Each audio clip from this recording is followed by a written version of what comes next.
Bismillahirrahmanirrahim. Assalamualaikum warahmatullahi wabarakatuh.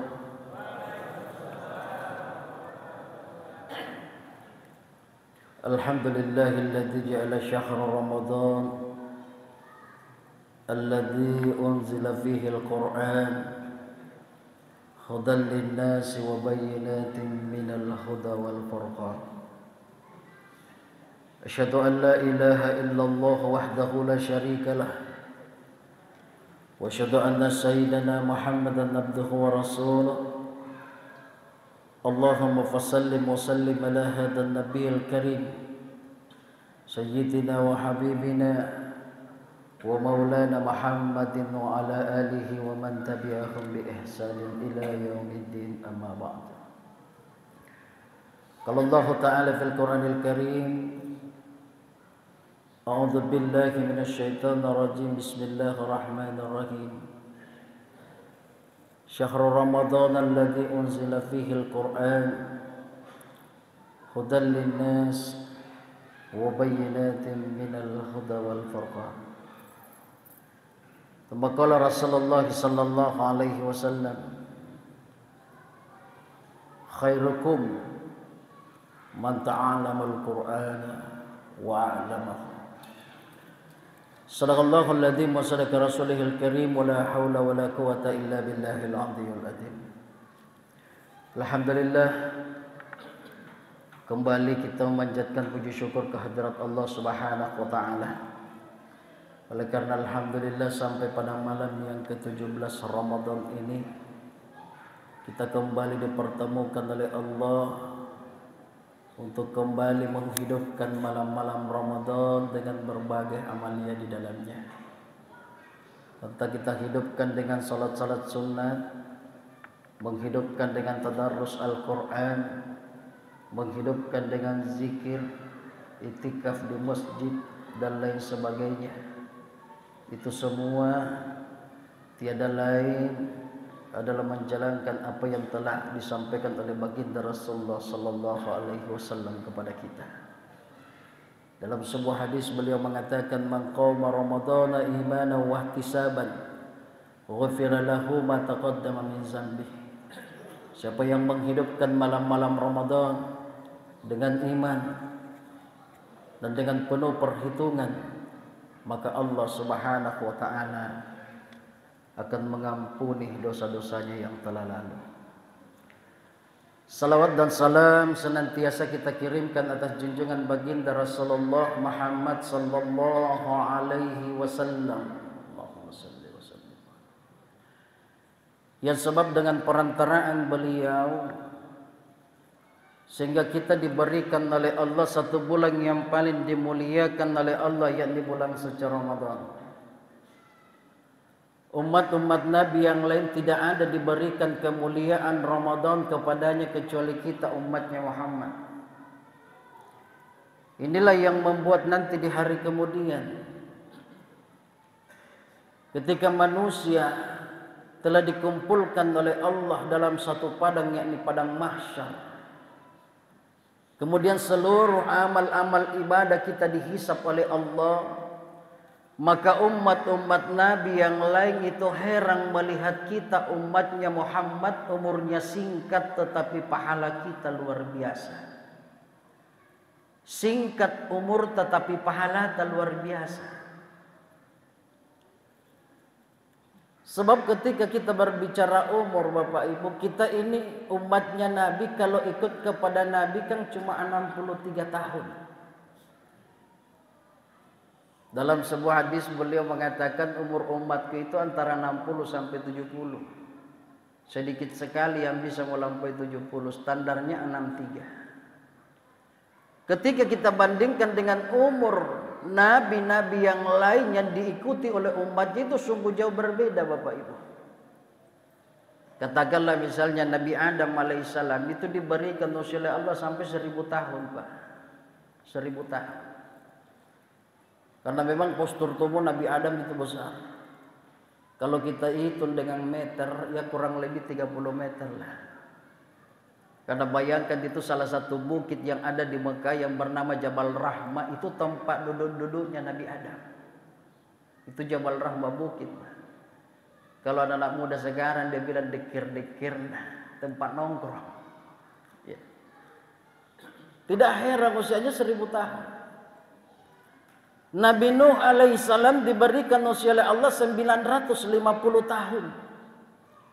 900 tahun Nabi Nuh berdakwah, pengikutnya hanya 90 orang. Bayangkan Bapak Ibu, 10 tahun satu ikut, 10 tahun kemudian satu ikut, 10 tahun kemudian satu lagi ikut, sampai 900 tahun yang ikut cuma 90 Pak. Kalau macam kita disuruh berdakwah 10 tahun satu dia ngikut, jadi pengurus partai 10 tahun kampanye satu di simpatisannya, Nabi lansis saja capek. Nabi Nuh dengan kesabarannya dia jalani. Nanti dia melihat tidak ada lagi kemungkinan bagi umatnya untuk beriman, barulah beliau minta kepada Allah, ya Allah capek ganti mereka dengan makhluk yang baru ya Allah. Ganti mereka ya Allah. Allah perintahkan, kalau memang itu permintaanmu wahai Nuh, saya akan mengganti mereka. Silakan kau buat perahu. Perintah Allah. Perahunya dari mana ya Allah? Dari kayu. Kayunya dari apa? Dari pohon. Pohonnya ambil di mana? Tanam dulu. Diuji lagi kesabaran Nabi Nuh. Setelah dia tanam pohon, pohonnya besar, kayunya bisa dibuat perahu. Nabi Nuh bersama dengan umatnya yang beriman pun membuat perahu di atas bukit. Perahunya selesai, umatnya yang ingkar semakin mengolok-olok Nabi Nuh. Gila benar ini Nuh, gila benar. Masa buat perahu di atas bukit? Airnya ambil dari mana? Karena mereka tidak tahu bahwa Allah akan mendatangkan banjir yang besar. Perahu selesai, Allah datangkan banjir yang besar. Allah menenggelamkan seluruh umat yang ingkar, termasuk anak beliau yang bernama Kan'an. Usianya 950 Pak. Bahkan pernah suatu ketika Nabi Nuh itu menjumpai seorang ibu yang menangis oleh karena kematian anaknya yang katanya masih sangat muda. Menangis itu ibu. Ditanya oleh Nabi Nuh, kenapa dia menangis? Dia bilang, bersedih ke wahai Nabi Nuh, karena kematian anakku yang masih sangat muda. Ditanya oleh Nabi Nuh, berapa usia anak yang masih sangat muda? Dia bilang, baru berusia 300 tahun. 300 tahun Pak, katanya masih sangat muda. Tidak heran usia nabinya 950 Pak. Itu jadi heran kalau di zaman sekarang ada orang yang menginjak usia 300 tahun. Saya tidak habis pikir kira-kira bagaimana minta jangan. Lalu Nabi Nuh bertanya, wahai ibu, kira-kira bagaimana perasaanmu ketika engkau hidup di satu zaman yang usianya cuma sekitar 60 tahun. Ibu itu mengatakan, ada ke wahai Nabi Nuh? Ada. Ternyata kita yang diceritakan pada waktu itu.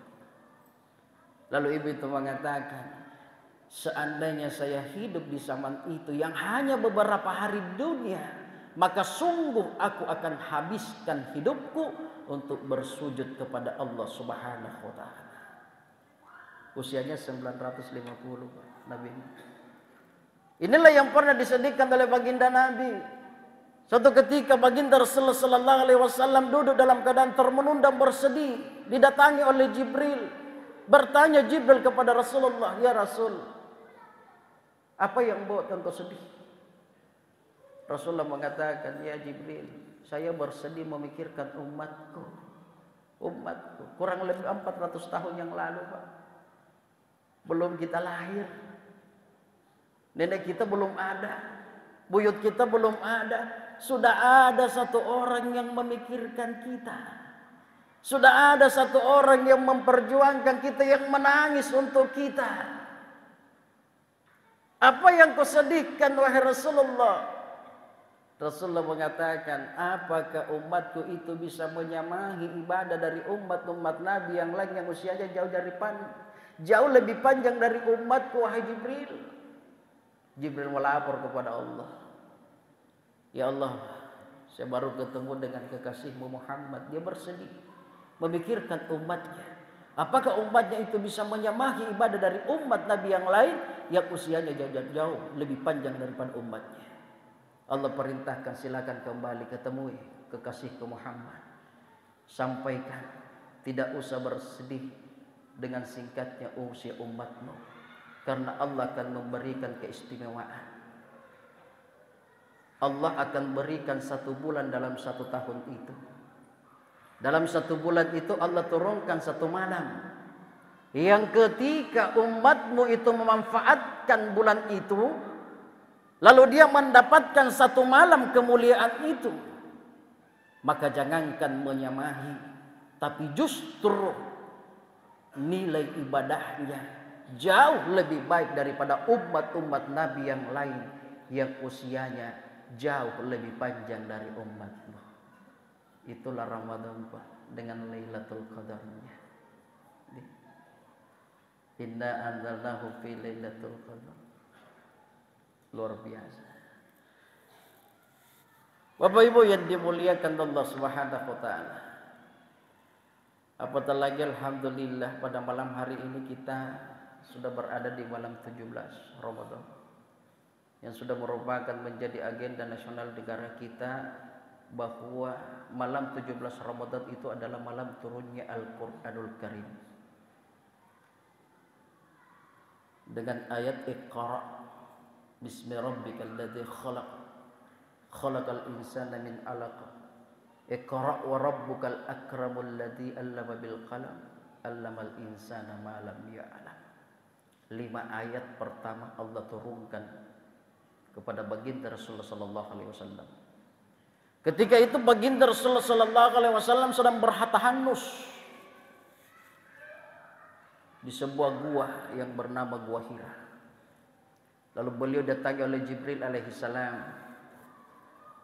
Langsung bertanya kepada Nabi, Iqra bismi rabbikal ladzi khalaq. Bacalah hai Muhammad dengan nama Tuhanmu. Nabi menjawab, ma ana biqari. Saya tidak mampu membaca wahai Jibril. Iqra bismi rabbikal ladzi khalaq. Bacalah hai Muhammad dengan nama Tuhanmu. Ma ana biqari. Saya tidak mampu membaca. Iqra bismi rabbikal ladzi khalaq. Bacalah hai Muhammad dengan nama Tuhanmu. Ma ana biqari. Saya tidak mampu membaca. Lalu Rasulullah sallallahu alaihi wasallam merangkul, Jibril merangkul Rasulullah sallallahu alaihi wasallam. Seketika dirangkul Rasulullah, beliau pingsan. Maka tersikaplah apa yang diperintahkan oleh Allah untuk disuruh baca. Makanya ketika kita berbicara tentang nuzulul Quran, apa yang pertama Allah turunkan pada malam 17 Ramadan itu, ya, sedikit berbeda penafsiran antara ulama kita. Kalau ulama syariah mengatakan bahwa yang diturunkan pertama pada malam 17 Ramadan itu Iqra, surah Al-Alaq ayat 1 sampai 5. Iqra bismi rabbikal ladzi khalaq. Khalaqal insana min 'alaq. Iqra wa rabbukal akramul ladzi 'allama bil qalam 'allamal insana ma lam ya'lam. Itu ulama syariah. Kalau ulama tarikat, dia mencoba mengkaji lebih dalam daripada kalimat Iqra bismi rabbikal ladzi khalaq, maka mereka menafsirkan bahwa pada malam itu yang Allah turunkan adalah Bismillahirrahmanirrahim, dengan nama Allah yang Maha Pengasih lagi Maha Penyayang. Itu ulama tarikat. Ulama ahli hikmah, ulama tasawuf, mencoba mengkaji lebih dalam apa yang diturunkan oleh Allah pada malam nuzulul Quran 17 Ramadan, itu menafsirkan bahwa yang diturunkan oleh Allah melalui Jibril kepada baginda Rasulullah sallallahu alaihi wasallam adalah asyhadu an la ilaha illallah wa asyhadu anna Muhammadar Rasulullah. Kalimat syahadah. Iqra itu kalimat perintah. Iqra, bacalah hai Muhammad dengan nama Tuhanmu yang menciptakanmu. Asyhadu an la ilaha illallah wa asyhadu anna Muhammadar Rasulullah. Maka setelah kejadian itu, pada malam itu, maka Rasulullah sallallahu alaihi wasallam sudah mulai menyebarkan asyhadu an la ilaha illallah wa asyhadu anna Muhammadar Rasulullah kepada orang-orang yang terdekatnya secara sembunyi-sembunyi. Beliau sudah mulai menyebarkan Islam. Ya.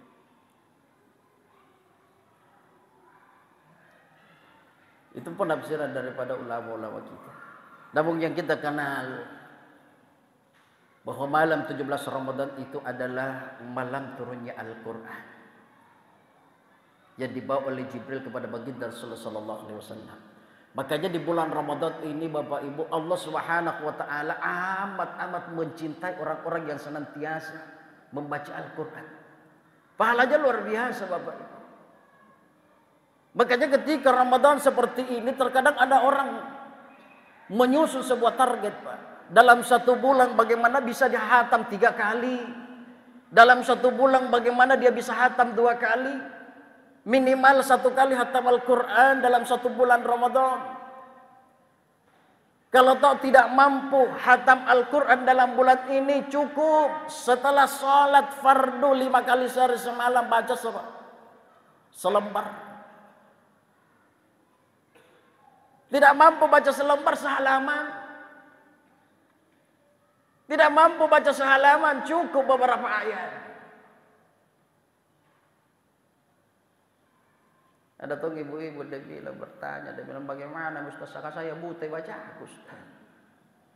Dia bilang buta baca aku, jadi tidak tahu baca Al-Quran. Saya bilang ada surah-surah yang kita hafal. Dia bilang ada Ustaz. Saya bilang surah apa? Terikul. Andalan ibu-ibu kalau sembahyang. Saya bilang gitu kita baca. Jangan pandang enteng Al-Ikhlas. Di zaman baginda Nabi ada seorang sahabat melapor kepada baginda Rasulullah, ya Rasul, sesungguhnya saya setiap sholat selesai Fatihah saya pasti baca Al-Ikhlas. Nabi bertanya, apa kamu tidak tahu surah-surah lain? Saya tahu ya Rasulullah. Lalu kenapa terus Al-Ikhlas kau baca? Sahabat itu mengatakan, ini bukti kecintaanku kepada Allah wahai Rasulullah. Maka Rasulullah mengiyakan, silakan. Setelah sahabat itu pergi, datang Jibril menyampaikan pesan dari Allah. Ya Rasulullah, Allah menitip pesan kepada sahabat tadi bahwa Allah pun mencintainya. Jangan anggap enteng. Qul huwallahu ahad, Allahus samad, lam yalid wa lam yulad wa lam yakul lahu kufuwan ahad. Masya Allah, luar biasa Bapak. Yang intinya bagaimana dalam bulan Ramadan ini kita senantiasa membaca Al-Qur'anul Karim, ya. Baginda Rasulullah sallallahu alaihi wasallam mengatakan, al-jannatu mustaqatu ila arba'atin nafar. Surga itu rindu kepada 4 golongan manusia. Bukan kita yang rindu surga, tapi surga memang yang rindukan itu orang. Siapa? Golongan yang pertama, talil Quran. Orang yang senantiasa membaca Al-Quran. Kenapa? Al-Quran ini Bapak Ibu kelak di hari kemudian dia akan datang dengan wujud yang sangat sempurna bersujud di hadapan Allah. Bersujud di hadapan Allah, lalu Allah perintahkan kepada Al-Quran, wahai Al-Quran, manakah orang-orang yang memuliakanmu? Maka Allah perintahkan, silakan engkau turun ke padang mahsyar, kumpulkan orang-orang yang memuliakanmu, bawa menghadap kepadaku, saya akan berikan kemuliaan kepadanya. Masya Allah, Masya Allah. Alangkah bahagianya kita Bapak Ibu ketika kita termasuk orang-orang yang dipilih oleh Al-Quranul Karim untuk dibawa ke hadapan Allah, untuk diberikan kemuliaan di sisi Allah, oleh karena senantiasa menjaga Al-Quranul Karim. Baginda Rasul sallallahu alaihi wasallam mengatakan, khairukum man ta'allamul Qur'an wa 'allamahu. Bapak Ibu yang dimuliakan Allah, sebagai penutup dari uraian saya yang singkat ini, karena waktu ceramah cuma 15 sampai 20 Pak. Ini lagi lebih.